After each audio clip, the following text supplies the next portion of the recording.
मैं Ashutosh Sharma are class के YouTube channel पे आप सभी का स्वागत करता हूं। आइए हम सब देखते हैं आपके पास अभ्यास 6.2। इसके पिछले वाले वीडियो में हम लोगों ने देखा था अभ्यास 6.1 के बारे में, जिसमें हमने सभी क्वेश्चनों को बारी बारी से देखा था। किसी भी क्वेश्चन में आपको अगर डाउट है तो आप कमेंट के माध्यम से हमें बता सकते हैं। आगे देखिए, हम अभ्यास करेंगे 6.2। तो इसको करने से पहले हम सबसे पहले इसके 6.2 के बारे में जितने इंट्रोडक्शन वीडियोस है, मतलब इसके बारे में कि कैसे हमें प्राप्त हो कि फलन वर्धमान है, कैसे प्राप्त हो कि फलन ह्रासमान है, और कैसे प्राप्त हो कि फलन न तो वर्धमान और न ही ह्रासमान है। तो इसके लिए हमें करना क्या है कि सबसे पहले देखिए कि होता क्या है। यदि हमारे पास कोई भी अंतराल दिया रहे और अंतराल में जो फलन होगा वो वर्तमान होगा, कब होगा? जब फलन का मान जो f डैश x है, मतलब जो अवकलन है वह 0 से बड़ा हो। अवकलन का मान क्या हो? 0 से बड़ा हो, तो जो फलन होता है वह वर्तमान होगा। दूसरी देखो क्या है, अंतराल अगर हमारे पास वर्तमान होगा कब? जब फलन का मान 0 से बड़ा होगा तब। दूसरा कि अंतराल अगर ह्रासमान होगा, अंतराल ह्रासमान होगा कब होगा? जब अवकलन का मान 0 से छोटा होगा। 0 से क्या होगा? छोटा होगा, मतलब माइनस में होगा। यदि फलन का जो मान है वह अचर फलन होगा या न तो वर्धमान न ह्रासमान होगा कब? जब फलन का मान 0 के बराबर हो जाए तब। किसके बराबर हो जाए? अगर 0 है तो फलन न तो वर्धमान न ह्रासमान होगा, अगर फलन का मान 0 से छोटा है तो ह्रासमान होगा, और 0 से बड़ा है तो वर्धमान होगा। दूसरी कंडीशन देखो अंतराल के लिए देखते हैं कि अगर अंतराल, दोनों अंतराल दिए जाए, दो अंतराल हो तो दोनों अंतराल हमारे पास माइनस में हो, इसमें हो माइनस में हो, तो उस दशा में हम करते क्या है, उसे फलन को कहते हैं वर्धमान फलन है। किस प्रकार का फलन है?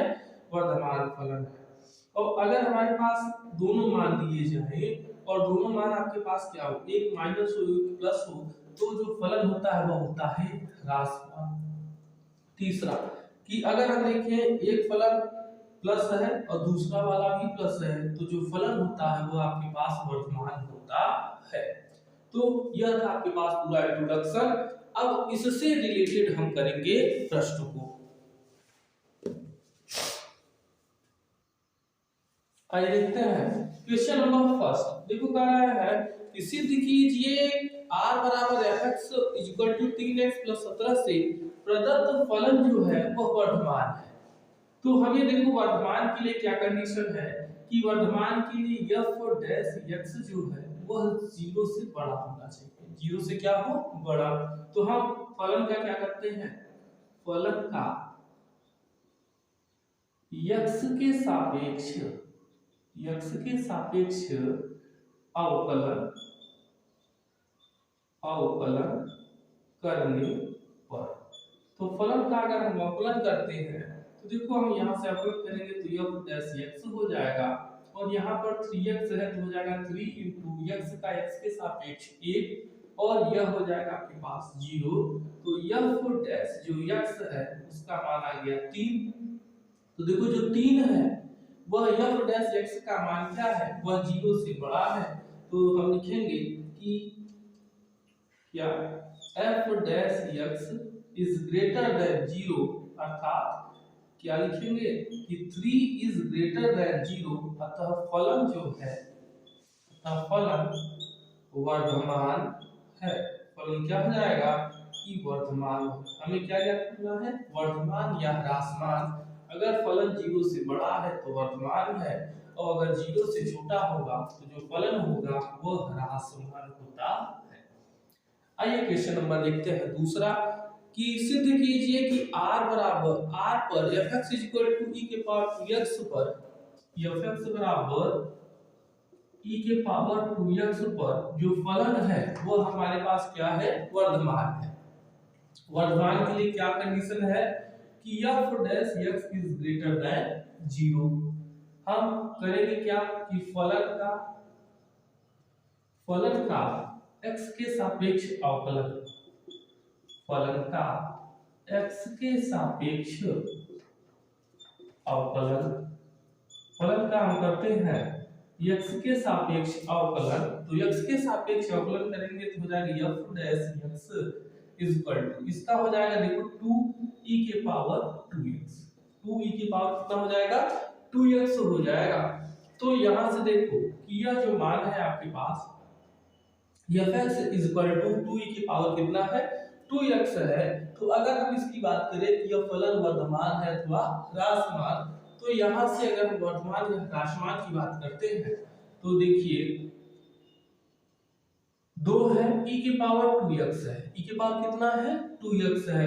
तो दोनों कंडीशन में देखो r का मान हम रखते हैं क्योंकि r दिया गया है, r का मतलब होता है रियल नंबर, क्या होता है रियल नंबर मतलब होता है वास्तविक संख्या, और जिसका मान होता है 0 से इधर प्लस b और क्या होता है माइनस b होता है।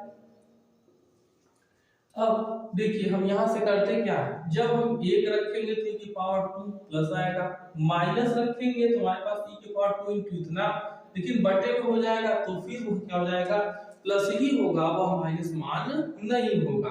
तो हमारे लिए होगा क्या कि सभी मान रखने पर क्या हो जाएगा f डैश x जो है वह ग्रेटर देन है, किससे ग्रेटर देन है 0 से ग्रेटर देन है। तो अतः जो फलन है वह क्या हो जाएगा, अतः फलन वर्धमान है, फलन क्या है वर्धमान है। तो यह था आपके पास क्वेश्चन नंबर 2 था। तो आइए देखते हैं इसके आगे क्वेश्चन नंबर 3। आइए देखते हैं क्वेश्चन नंबर 3।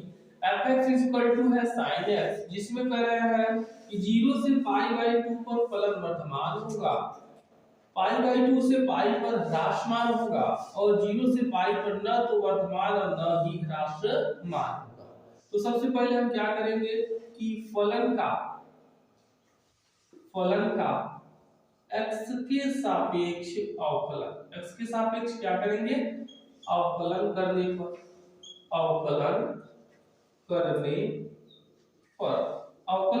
हैं फलन का। तो फलन का अवकलन करने पर देखो हमारे पास क्या हो जाएगा, क्वेश्चन को हम लेट से रिमूव कर सकते हैं या ऐसे करने दीजिए, आपके पास हो जाएगा fx, ये हो जाएगा f dash x is equal to sin x का अवकलन होता है cos x, कितना होता है cos x होता है। अब देखिए हमारे पास a और b यहाँ पर वर्धमान ज्ञात करना है, तो a के देखिए जब हम यहां से रखते हैं a का मान है 0, तो f डैश x जब हम क्या रखेंगे 0, जब क्या हो 0, जब x बराबर 0 तो f डैश x का जो मान है वो हो जाएगा cos 0, और cos 0 का मान कितना है 1। आगे कि जब हमारे पास यहीं पर x बराबर हो कितना, x बराबर है π/2, x बराबर कितना π/2, तो f जो डैश x है वो हो जाएगा cos 90, और cos 90 का मान कितना हो जाएगा 0, cos 90 का मान कितना होगा 0। अब यहीं से हम देखते हैं कि यह फलन वर्धमान है कि ह्रासमान। देखो आप यहां से देख सकते हैं कि अगर हम इस रेखा को देखें तो यहाँ पर एक होता है माइनस इनफाइनाइट, इधर होता है 0, यहाँ पर होता है प्लस इनफाइनाइट। यहाँ पर दिया गया है आपके पास जो मान है वह एक तो एक है, एक क्या है एक है, और एक क्या है 0, एक है और दूसरा क्या है 0 है। तो देखो हम 1 से 0 नहीं लिखेंगे, क्या लिखेंगे कि 0 से 1 पर जो फलन है वह क्या है वर्धमान, 0 से 1 पर जो फलन होगा वह क्या हो जाएगा वर्धमान। तो पहला तो आपके पास क्या है कि 0 से 1, या हम कह सकते हैं 0 से कितना है 1, मतलब π/2 से कितना हो जाएगा 0, तो 0 से 1 पर फलन वर्धमान है, फलन क्या है वर्धमान है। बी में देखिए कि हम करेंगे क्या कि जब x बराबर पहले रखेंगे π/2, x बराबर होगा π/2, तो cos यहां से हम लिख सकते हैं कितना f डैश x बराबर cos π/2, और cos 90 का मान कितना 0। यहीं पर हम कर लेते हैं कि जब x बराबर हो जाएगा 0 नहीं पाई है कितना है पाई।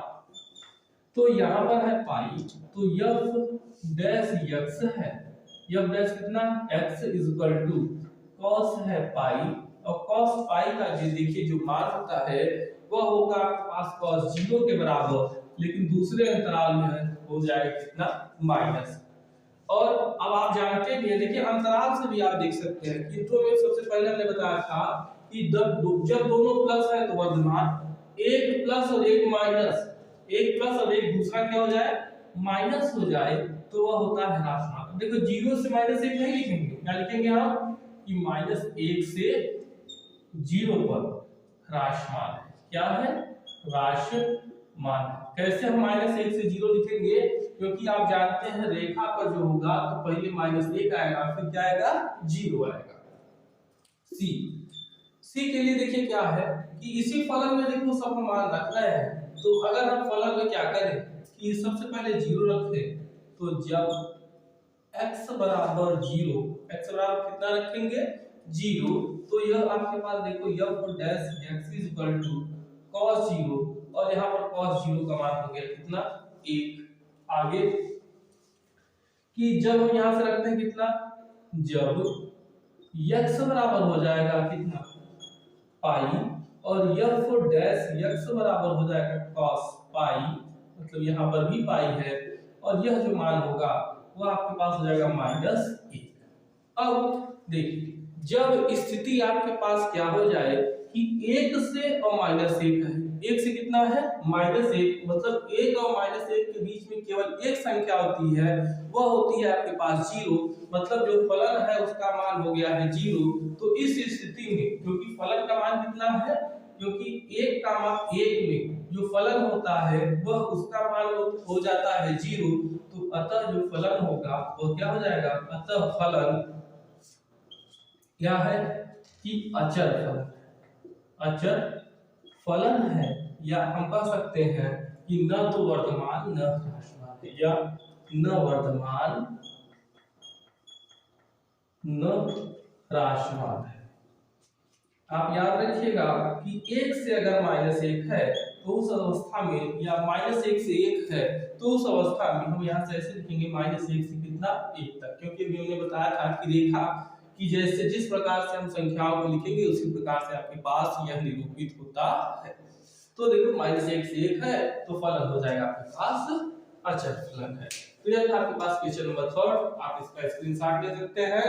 और ये वीडियो आपको पसंद आ रहा हो तो वीडियो को लाइक करें, शेयर करें और सब्सक्राइब करना ना भूलें। आइए देखते हैं क्वेश्चन नंबर 4। आइए देखते हैं क्वेश्चन नंबर 4, करें अंतराल ज्ञात कीजिए, यदि f(x) बराबर इतना है उसमें वर्धमान क्या होगा और ह्रासमान क्या होगा। तो देखिए सबसे पहले हम क्या करेंगे कि फलन का x के सापेक्ष अवकलन क्या करने पर, अवकलन करने पर।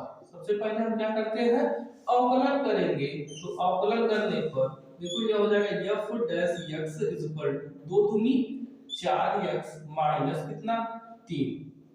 अब हमारे पास देखिए क्या है कि जो फलन है हमारे पास यह क्या होना चाहिए कि वर्धमान होना चाहिए या ह्रासमान। तो वर्धमान या ह्रासमान के लिए तो यहाँ पर हम क्या लिखेंगे, वर्धमान या ह्रासमान के लिए f डैश x जो है वह कितना हो जाएगा 0। f डैश x का जो मान है वह कितने के बराबर रखेंगे 0 के बराबर, तो 4x माइनस 3 बराबर 0, तो 4x बराबर हो जाएगा कितना 3, 4x बराबर कितना 3, और x बराबर हो गया आपके पास 3/4, कितना है 3/4। अब आप देखते हैं यहाँ वर्धमान कैसे होगा और ह्रासमान। देखिए आप एक रेखा खींचेंगे, वहां पर बीच में 0 होता है, आपके पास जो दाहिने साइड होगा वो प्लस होगा और बाएं साइड क्या होगा माइनस। अब बीच में यहाँ पर देखो प्लस है तो 3/4 वह 0 से बड़ा होगा, 3/4 क्या होगा 0 से बड़ा होगा, तो वहां से हमें वर्धमान और ह्रासमान ज्ञात करना है। तो देखो ह्रासमान अगर हम बात करें, पहले वर्धमान की बात करेंगे कि वर्धमान का अंतराल क्या होगा, और फिर बात करेंगे कि ह्रासमान का अंतराल क्या होगा। देखो वर्धमान जब दोनों प्लस हो, तो देखो जो दोनों प्लस है तो 0 से 3/4, फिर क्या हो सकता है कि 3/4 से इनफाइनाइट। यह हो गया आपके पास वर्धमान। क्या हो गए, वर्धमान।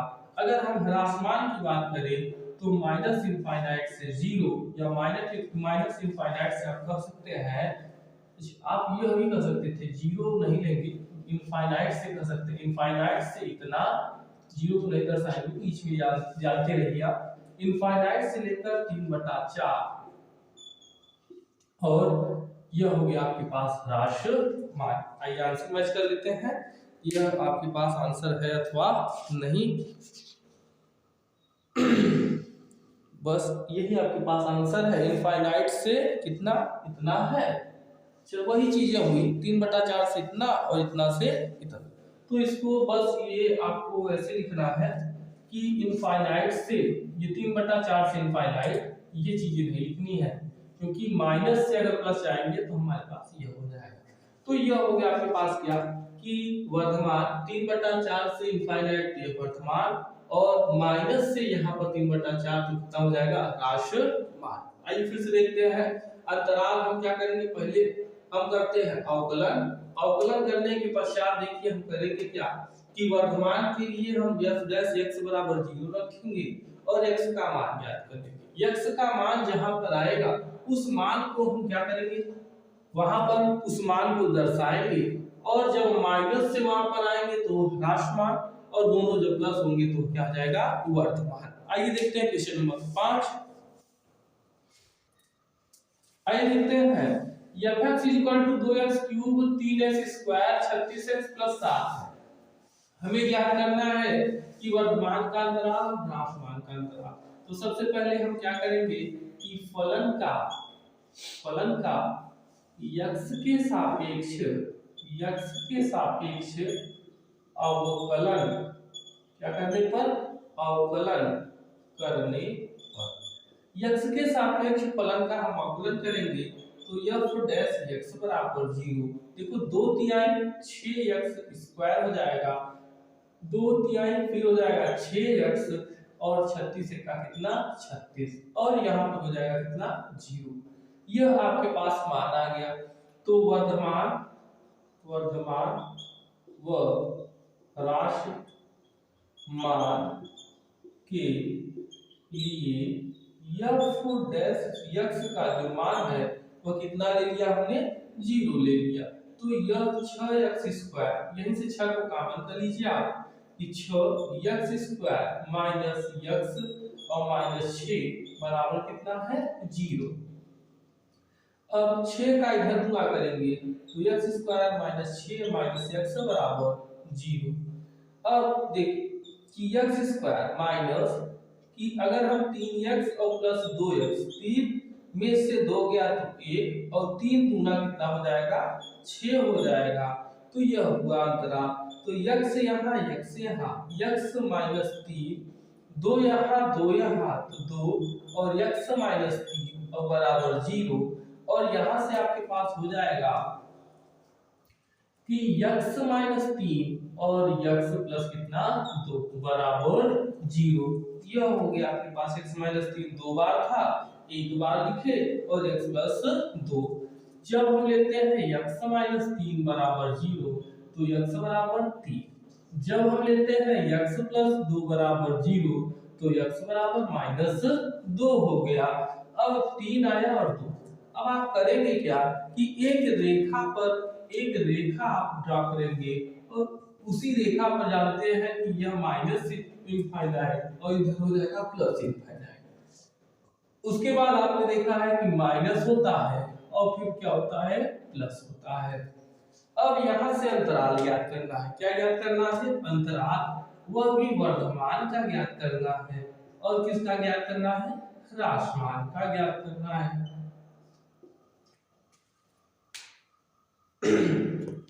अगर हम वर्धमान की बात करें तो वर्धमान में देखो क्या होता है कि दोनों इनफाइनाइट हो, मतलब दोनों माइनस हो या दोनों क्या हो, प्लस। तो माइनस इनफाइनाइट से -2, और फिर दो, तीन से कितना हो जाएगा, तीन से हो जाएगा इनफाइनाइट, दोनों माइनस है और दोनों प्लस। राशमान में क्या होता है कि एक माइनस हो और एक क्या हो, प्लस हो, तो यह आपके पास हो जाएंगे वर्धमान और क्या हो जाएंगे, राशमान के अंतराल। तो यह था आपके पास क्वेश्चन नंबर 5। यदि वीडियो आपको पसंद आ रहा हो तो वीडियो को लाइक करें, शेयर करें और वीडियो को बिना स्किप किए हुए देखें, जिससे आप वीडियो का पूरा आनंद ले सकें। तो यदि वीडियो आपको पसंद आया हो तो वीडियो को लाइक करिए और ज्यादा से ज्यादा लोगों तक शेयर करिए। Thank you so much video को एंड तक देखने के लिए।